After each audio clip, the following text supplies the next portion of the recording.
A rocket's just taken off. Yeah, that's what I thought. Where? I'll just wait for that to pass. The Kennedy Space Center. With some songbirds.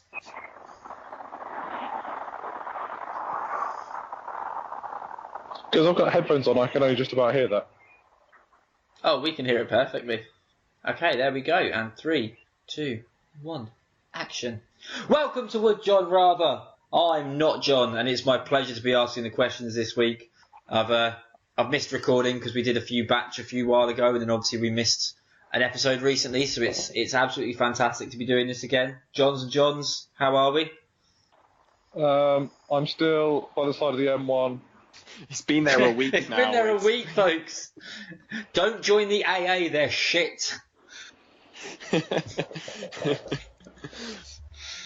Well, I'm sure the listeners aren't stupid enough to figure out that we're recording these 2 episodes in a row.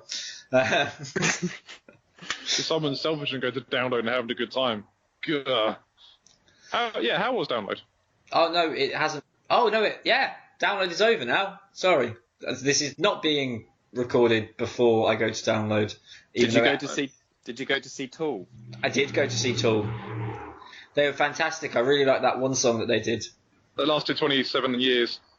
That one song that they did, and that's all they did. I'm going to go out on a limb and say that they definitely played Anathema, but they didn't play Sober. And we'll see how. It's totally worth travelling all the way back to the side of the M1 just to record this episode. Just for nostalgic purposes. Just for nostalgic reasons, yeah. Yeah. It's your new happy place. An hour and 40 minutes away from home. Yeah. At least you can't hear your child crying. He doesn't cry very often. He just tells me that I'm not his best friend. Yeah, he's old enough. He's old enough to talk now, so now it's sass. It gets worse. Oh yeah, mate, it gets way worse before it gets better. I've now got to look forward to the day that he can actually buy beer and buy me a beer. I'll take my old man to the pub thing. That's all I've got to look forward to now. I've got to wait 15 more years.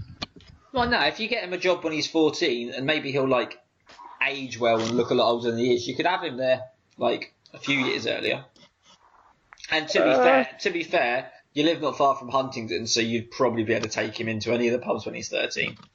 My work course that I was on this week, the guy that was leading it was ribbing the 2 guys at the back for being young. Turns out one of them was like, "Oh, he's 7 years younger than me. How could you say he looks the same age?" I was like, "Wait, how old are you two?" And the younger of the 2 was 37, so the other guy was 42.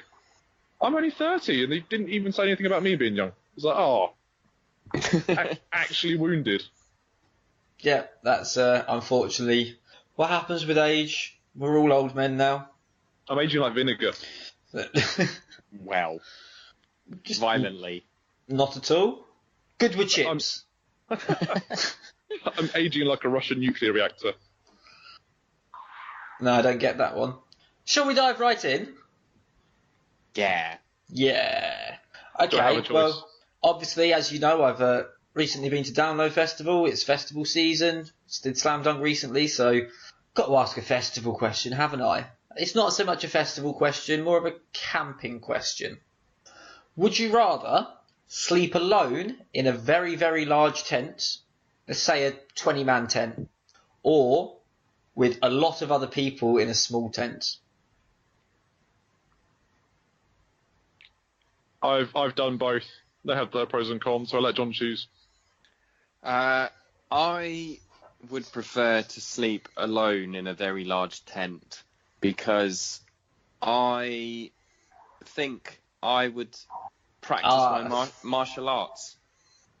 Okay, that's a good enough reason as any. You can wake up in the morning, do your stretches, and then start practicing your kata. Kata, not Qatar. Qatar's a country. Although if it's a really big tent, I could put all of Qatar in there. It's not quite that oil. big. Okay. Okay, in my small tent that I shall not be drilling for oil inside of. I've got lots of people. it's going to be warm and cozy, and you're going to have company. Because I've been camping sort of fairly recently, and unfortunately we had a few really quite sharp nights.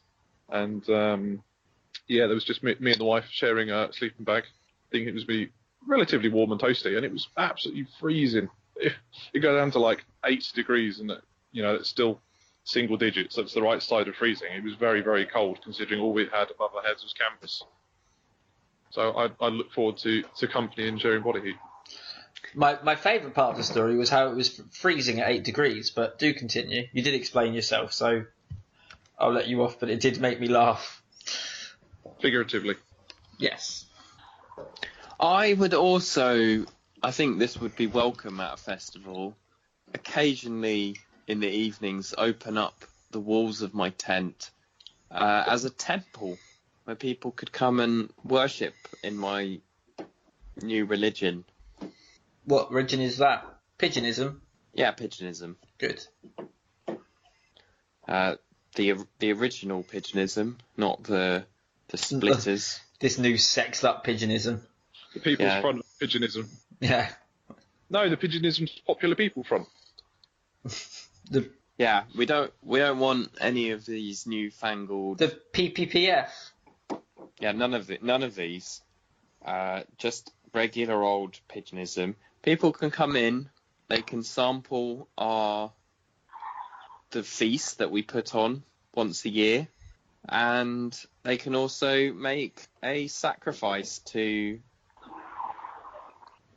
the Pigeonism gods. See, I always assumed that Pigeonism, like, it was your idea to have these different sects, and I always thought that you were then going to bring back the original Pigeonism in a big way, much like Coke did with their classic recipe. I thought that was your plan all along, but no, you've obviously just got defectors. Interesting. I'm starting to get worried about John's cult that he's going to start hosting in a festival campsite. I'll have to steer the many people away that are inside my tent hanging out with me having a good time, sharing our beer and liquor and Nutrigrain bars. What happens if someone's forgot the Nutrigrain bars? I'm sure there's enough to go around in our little commune of happy people by the campfire.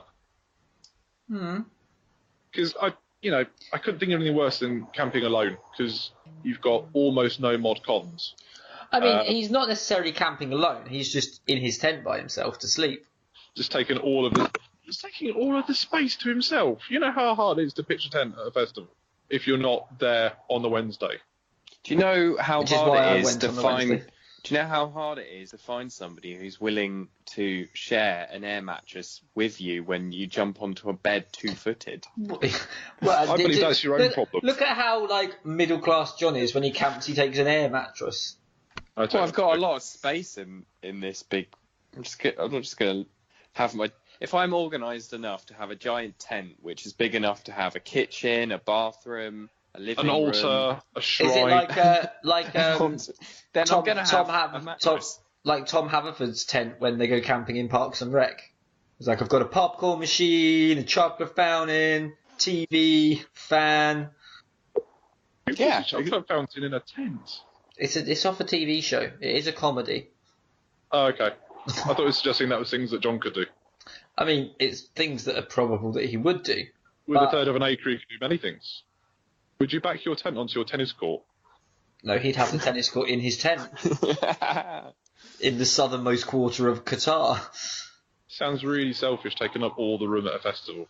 Well, I'm going to go with Big Tent, and there is a very solid reason for this, and it's actually John invested in winning this question over a decade ago.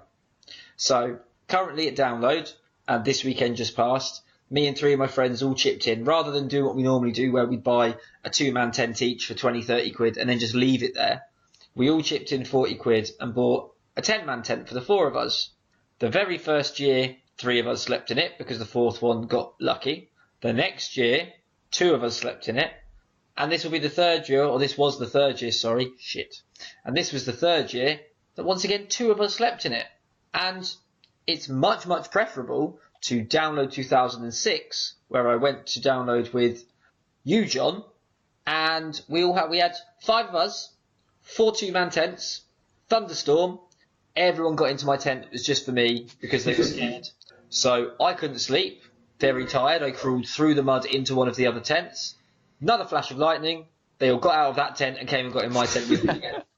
And we had to sleep, 4 of us, in a very small 2-man tent, basically piled on top of each other, some like weird hive of worms and limbs. 4 17-year-old sweaty men that had been at a music festival for 2 nights, all entangled together in some weird pretzel rat king. And I hated every second of that night, but unfortunately because of that, he wins because I'd rather sleep in a big tent by myself. Woo! I can't believe you were scared of the thunder and the lightning and had to go and hide in Matt's tent with him. To be fair, I don't remember this, but if he says it happened, who am I to disagree? I don't think it was that they were actually scared. I think it's that they were just taking the piss and trying to annoy me, which there is a certain amount of respect that I've got for them, because at the time that's the same sort of thing that I'd have done. But at the time... I was going to say you've got awful friends, but they're my friends as well, and I find it fucking hilarious. Yeah. It was... Because I remember, I'm sure that Luke was the only one who didn't do it. He'd gone off to his own tent by himself, so I'm sure it was, the other 3 of you that were there. And I'm sure if you'd have been there, John, then you would have joined in as well, so... Oh, God, yeah. Or you'd have joined in and everyone would have been in my tent, because I'd have stayed where I was. In actual fact, I'm glad you lost that question, because if you were there, then we'd have all done it to you instead. Yeah, you probably would have done, because I'd have been very happy sleeping like an absolute brick, regardless of what was going on around me. So, John wins. Have you got any suggestions this week, John, other than don't join the AA because you've been stranded on the M1 for a week? Yeah, rob up Shell's Wi-Fi. I think we've already covered that, so I think we'll come up with something a bit better than that. Penguin T-shirts. They're pretty cool. Can you just clarify? Are they T-shirts with penguins on, T-shirts made by penguins, or T-shirts for penguins?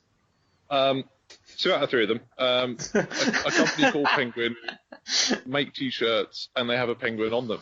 Okay. They make a snazzy, new fangled polo shirt that's somehow a slim fit, but not restrictive in any way, because I've got quite broad shoulders, and I tend to find if I want to wear a polo shirt, I've got to go to like Cotton Traders, and I need a large to fit my shoulders in, and then I've got this tent hanging around my middle. I don't have a 45-year-old beer belly. I was going to say the easiest solution is to get fat. Yeah, I could have done, but that takes like effort and like lots of McDonald's, and I don't really have the time for that. So I'll stay the shape I am and buy a nice T-shirt and not look like a generic lager lout, and not look even older than I already do. So on that note, just when we were saying about going to lots of McDonald's, my partner just got a bonus at work for long service, I think it was, and she got a £100 gift card. And of all the places that she can use it, included in that is Toby Carvery. Oh my God, you could eat there for a week. That's what I said to her. I was like, £100 in Toby Carvery. I said, we could eat there 100 times. She said, yeah, but we're not going to. And I was like, oh, okay. She went, but we can go there once or twice. I was like, fine. Is it like a gift card that you can use several times, or is it like a gift voucher? They've got to like scribble out 100 and like 88. No, 88 and write 63. It's one of those preloaded cards, from what I can tell from it. But it was just like, I mean, I thought it was one of those. It felt like we won this competition where we could just eat at Toby Carvery for free for the rest of our lives. And then she was like, no, I need to use it for other things. And I was really sad because if I just wanted to go to Toby Carvery once, I'd search the house for the change that we've just dropped down, and then we could go. It's so cheap. It's amazing. Matt's suggestion of the week is go to Toby's Carvery. No, my suggestion of the week is to get a partner just before she gets a long service award from work and wins all of the gift vouchers for Toby Carvery. Or maybe marry someone who works at Toby Carvery, because I'm sure you get an awesome staff discount, which means you can eat there for free. Marry Toby Carvery. I'm assuming how do you know Toby's single? I could woo him. I've still not been in the morning though to try their breakfast gravy. Apparently it's very good. Do you think breakfast gravy? Yeah, breakfast gravy. Do you think Toby's related to the Megabus man? Yeah, I do. I think he's a man of many hats. Hang on a minute. Hang on. Run this theory by me.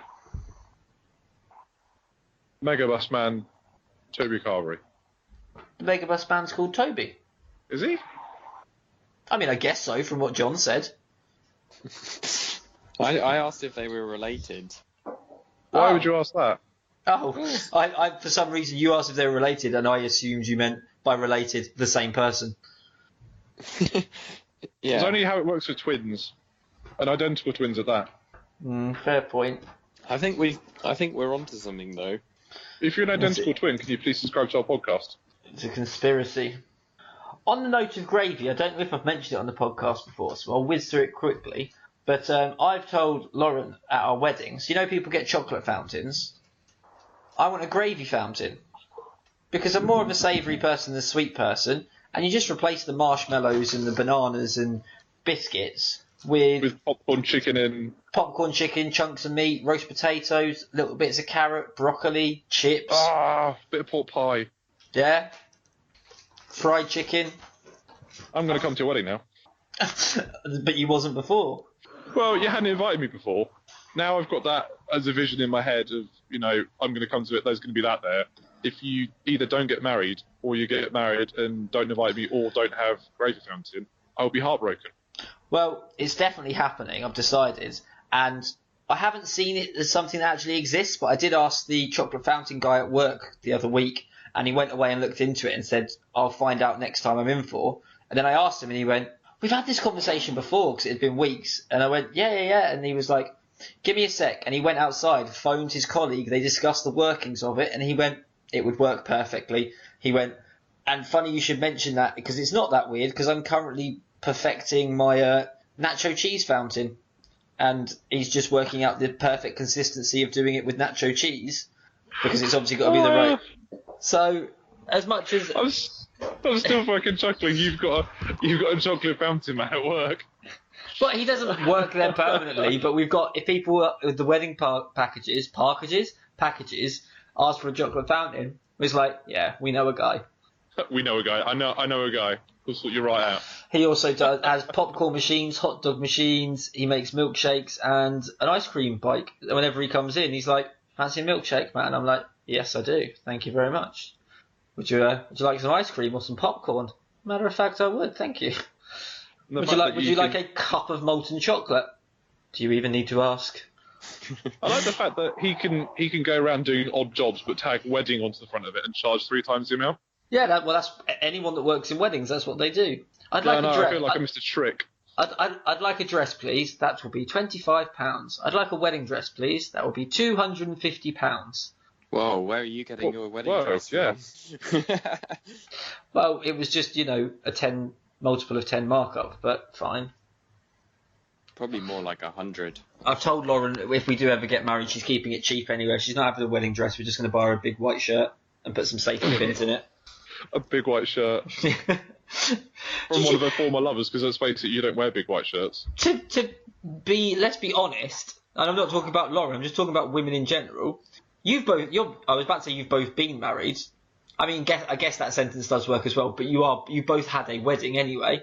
Yeah. Did both of your wives complain about how uncomfy was the dress halfway through the day? No. No. My wife loved her dress. Yeah, she loved it. Oh.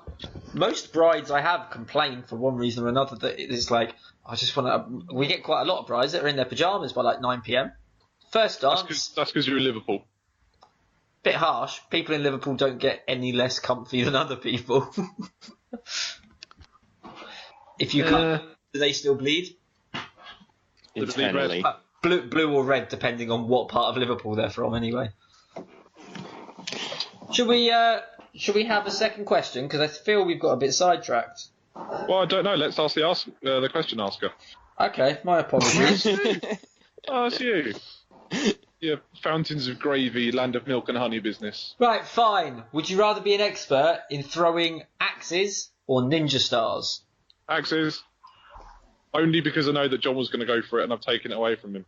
I don't think he would. I think if he'd have had a chance, he'd have probably gone with ninja stars. Jason Momoa throws axes. He's one of the coolest people on the planet, and I'd like to be just like him. I don't think that's a bad thing to aim for. With your axe? With my axe. Just post it to Jason Momoa and I'll throw axes at him. Cry in silent tears of, oh, he's so cool, I wish I could be like him. He is very cool. Yeah. See, the problem with throwing axes is that while it's a great showstopper, It's a great person stopper as well. There's only, You've got someone trying to mug you, I'll throw an axe at them. They ain't mugging you anymore. You can be a lot more precise with ninja throwing stars, though.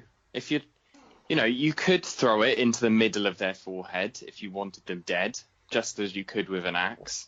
But you also have the option of, if you're precise enough, which presumably I am as an expert, you could just pin their shirt to the wall behind them on both sides and then go, yeah, you like those apples. Presumably I'm an expert in throwing axes after I throw my phone on the floor. So what I could do is I could turn the axe round and hit them either with the heel of it or the back of the axe handle. Like Crocodile Dundee. Yeah, so instead of like chopping limbs off, I just bludgeon them a bit and they'd be like, oh, what the hell? And because axes are harder to throw than ninja stars, if they tried to throw it back at me, I'd either catch it or they'd miss completely. Whoa. Back up. Where's your evidence that axes are harder to throw than ninja stars? Have you ever thrown a playing card? Yes, of course. Does it go straight forward? That's not a ninja star. That's a playing card. I've also thrown a shoe. That's fairly similar to an axe. Okay, which bit is the bladed bit of your shoe? The heel. Which bit of your shoe's got the blade? The heel, obviously. Okay, every time you threw your shoe, did the heel hit what you wanted to hit, or did the toe hit, or did the laces hit? Always the heel. No, it hasn't. Yeah, every single time, without fail, since I was a wee bairn. I either think you're lying to me, or you've got an incredible talent that you've just not tapped into yet.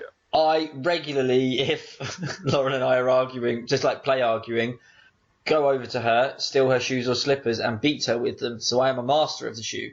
Oh, okay, yeah, play fighting by domestic violence. Yeah, okay, that's fine, Matt. Yeah, I'm cool with that. So what is with that tone of voice? John drop kicks his wife and everything's fine, but I'm not allowed to beat my wife with her own shoes.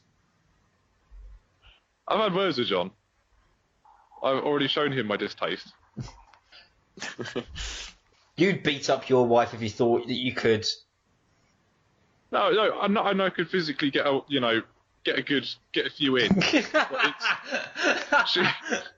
she ain't fighting me off anytime soon. It's just the repercussions of it. My wife, she's poisoned knows your no wine. Mercy and incredibly keen on vengeance. No one wrongs her and gets away with it. So she knows where I sleep at night. So it's best to not poke the bear, if you know what I mean. As much as I could. Did you do something? And is that why you're still on the M1? Are you hiding out? Are you in witness protection? No, I'm hiding out on the M1 because my two friends can't get their acts together and record podcasts with me in a normal situation, so I've had to make a small diversion. What do you expect from the two of us? We beat our girlfriends. Like, this is just who we are. Okay, and what tool is best for beating people? A Ninja Death Star or the blunt side of an axe? And the Ninja Death Star? Why? That's from that's from Star Wars, John. I think if you want to bludgeon them to death, then yeah, definitely you're more likely to bludgeon them to death with an axe. I think you've got more choice with a ninja throwing star. Yeah. You don't have to kill them. Whereas you get hit by an axe, well, I think your chances are sort of 50-50, aren't they? Well, yeah, exactly. That's exactly what John just said during our argument. He was like, when he said, well, how often do you actually hit with the blade? And there's always that risk that you're less likely to hit with the axe than you are with the ninja star because of the nature of what it is. But I'm an expert, so it's, I've got more expertise. And so if I throw an axe at someone and they try and throw it back at me, there's a good chance they're not going to be at the right distance, they're not getting the right spin on it, so I'd get away with that. Whereas if you hit someone with the Ninja Death Star and it's stuck in their arm, they go, they pull it out, they throw it back at you. Why do you keep calling it as a novice of hitting you? Why do you keep calling it a Ninja Death Star? Sorry, Ninja Star. I watch too many films. John's throwing a planet-sized spaceship capable of firing a laser that destroys a planet at people. It's my special move. Thanos can throw his moon. John throws the Death Star. Full of ninjas, not stormtroopers. That'd be a very different film, trying to get onto the Death Star and everyone's a ninja, not a fucking useless stormtrooper. throwing ninja stars at you, and there's just you and your trusty axe. The thing is, I'm going to call it on Ninja Star because, and neither of you mentioned it, but it just popped into my head for some reason. Right, Simply, so how are you basing this on the argument that we've just had? I mean, Wait, you're not. I'm not at all. Storage. You could easily have some special belt that holds 50 ninja stars. You're not strapping that many axes to you.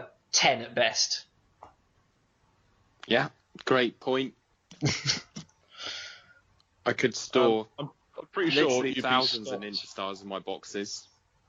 Yeah, but you get stopped in London if you've got a utility belt full of pointy objects on you. I'm pretty sure they go, he's dodgy, let's pull him over. They're going to notice a Whereas guy you- walking around with you an walk axe out- a lot quicker. Yeah. Yeah, you front door and be like, this is a You're good now idea, I'll saying put that back you back. can conceal an axe better than he can conceal some ninja stars. I'm saying as a self-conscious, self-monitoring human being, you'd walk out the door with an axe in your holster and be like, no, this isn't appropriate. In your holster. In your axe holster. Amazing. I'm sure that's probably what it's called as well. I'll send you an Amazon link to one. Oh, brilliant. Yeah, no, ninja stars, I think, just purely down to storage space. We're nothing if not practical. We're full of practical life hacks. Yeah, that's exactly. No pun intended. Okay, final question. Would you rather go on holiday to Wonderland or Narnia? Narnia. Do you know why? Because I don't want to visit the scene of Michael Jackson's molesting crimes. No, not that Wonderland. Oh no, that was Neverland. It was Neverland Ranch. Yeah, Alice in Wonderland. Oh, I'd rather go there actually. No, Too late. you're too late. You're going to spend time with Mr. Tumnus. Nothing wrong with that. From what I remember, a lot of bad stuff happens in Narnia, whereas I'm Are you pretty saying the Queen of sure- Hearts is a walk in a daisy field? I'm pretty sure that Wonderland was just an opium dream. What was the Queen of Hearts' catchphrase? Off with their head! Oh, there we go. Yeah, that's quite relaxing. Nah, mate. It's alright, John will just throw him super easy like a playing card. But we've just said that playing cards are nothing like Ninja Stars, so that's not happening. No, but you still said, nobody else, they're super easy to throw. You said, and I quote, harder to throw than a shoe. But you disregarded what I said, so why are you now saying what I said was possibly correct? True. The Queen Okay. of Hearts also had Baked jam her tarts. Yeah. And when was the last time you had a jam tart? I can tell you how recently. Not recently Never. enough. I haven't eaten jam tarts since I was quite young because I got very sick of them because I loved them. And one day I think I had like 10 in one sitting. And all of a sudden I was like, oh, there's a lot of pastry and jam. Oh, there's a lot of pastry and jam. So I am on jam tart hiatus. Hiatus suggests that it's coming back. Oh, it's going to come back in a big way. And I'm going to get very ill of jam tarts. But for now, I didn't like the orange ones, but I like the strawberry and the raspberry ones. Oh, on another note, if you go to Narnia, you can be friends with a big-ass lion. Yeah, but in Narnia, they've only really got Turkish Delight, and I'm not a fan of that. Whereas I'm we've sure they got can make other stuff. a tea party, the Mad Hatter's tea party, where there's all sorts of confectionery delights. That's a big thing. Where Oh, but see, you've just reminded me of what else does the Mad Hatter celebrate? Unbirthdays. And I love my birthday. And if we're celebrating unbirthdays as well, it takes away the speciality of it. So my barometer was heading towards Wonderland, but I'm back in the middle now. Do you know what Narnia's got that Wonderland doesn't have? Go James on. McAvoy, part goat, who's got his scrolls and got his books and enjoys reading. Go hang out with him. Yeah, There's a whole library. we've talked about Mr. Tumnus already. Give me something new. Well, the Ice Queen, she's pretty cool. Excuse the terminology, Very nice. but she's, I quite like the winter, so it would suit me just fine. Wait, I so like in the the story of the snow, I Lion, like the the Witch, and the sleigh. Wardrobe, Yeah. you're on her side. And Were you happy when she stabbed Aslan? I don't know. I quite like lions. I wasn't happy either way. I couldn't understand whether there wasn't like a Gorbachev the peacemaker and just made everyone get along. So Why wasn't it possible for everyone to have like the north and the snow and the south and the Battenberg and lions and fawns and stuff? you weren't axes or allies. You were just neutral. Yeah, I think the actual land of Narnia is more appealing than the scary acid dream that Wonderland is, because Narnia reminds me of Canada, which is a nice big country with cool animals, not poisonous, horrible things, and cats that disappear and reappear and taunt you. I couldn't think of anything worse than the Cheshire Cat. A cat that's sentient, can talk to you, and can go fucking invisible. Nothing is safe. To be fair, I've seen like creepy adaptations of Alice in Wonderland, and they're fucking terribly scary. It does sound like a bad acid trip. And the more sense of it you try and make, the less sense it makes. It's not an acid trip, it's an opium dream. I'm sorry, John. I'm saying what it sounded like. She does also eat bits of a large mushroom. That make her get bigger and smaller. Eat me, drink Yeah. me. Yeah, that's...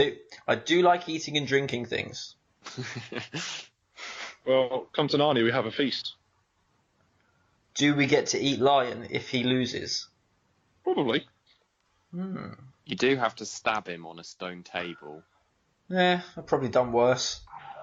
I just do worse every day. And what's cooler than giving kids weapons? This is true. As a like 10 or 13-year-old or however old they are when they go there. In Narnia, you can bring your friends, whereas in Wonderland, you're by yourself, trapped and alone. If it all goes Pete Tong in Narnia, you just find yourself back to the wardrobe and then go back to your massive Victorian house. True, and we did discuss this once before. I'd rather see friends that I have than make a new friend overall. So yeah, I'm gonna go with Narnia. Yeah, cool. Yeah, because I love my friends as much as I like making new friends.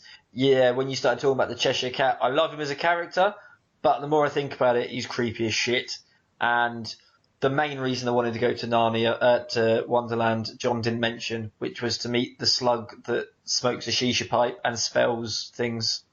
Isn't he a caterpillar? He was a caterpillar. Oh, a caterpillar, that was it. Sorry, yeah, because he turns into a butterfly. Voiced by Alan Rickman in the live action adaptation. I didn't mention it specifically, but I did mention the opium that he smokes. No, you said Wonderland was an opium dream. Yeah. Wonderland's his opium dream. Yeah, that's what I took from it, that Wonderland was just the caterpillar's imagination. So, potentially, all of Alice in Wonderland and any of the further stories like Alice Through the Looking Glass and stuff takes place in that really old Disney live-action film where they sing Ugly Bugs Ball, and in the back of one of the scenes, the caterpillar in the back that's had a bit too much to drink, that's actually him dreaming of Alice in Wonderland. Maybe. Okay, then definitely Narnia, because Narnia is real and this is just a figment of everyone's imagination. Yep. Yeah, definitely. Oh, that was a roller coaster. I've lost track of who won. Me. Oh, I won. Wait, you both said that you won. Well, John won the last battle, but I won overall. Oh, okay. That's what it meant. Oh, okay, yeah, Ninja Stars and... What was Large the first tent. question? Large Tents, yeah. And I imagine being in a very large tent with Ninja Stars is probably quite similar to being in Narnia, so... If you've So got... we both win. Yay! Well, it's been enjoyable. Hope you've enjoyed listening at home. If you can please like or share my next status in hopes that John manages to get off the M1. 1 like equals 1 prayer. If he's still there next week, I'll make one of those backgrounds where it's just his face that you can like put over your Facebook profile picture. Like in support of him. Anything further to add, Johns, before we call it a day? No, not really. Well, if you're going to add something, you better check that there's no brackets, indices, division, or multiplication to do first. what? Why are you talking about BODMAS? Because it's always relevant. True, I guess, but there's a reason, and I mean, I literally explained it.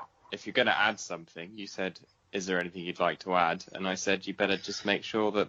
okay, yeah, now I get you. Okay, I have not been John. These have been John's. That's the wrong way around. Fuck's sake. I was so upset by what you just said. I'm upset I had to explain it to you. These two have been John, and I've not been. And thank you very much for listening.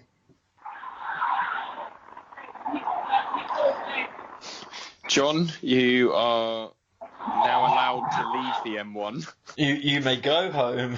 I can go home now. Thanks, guys.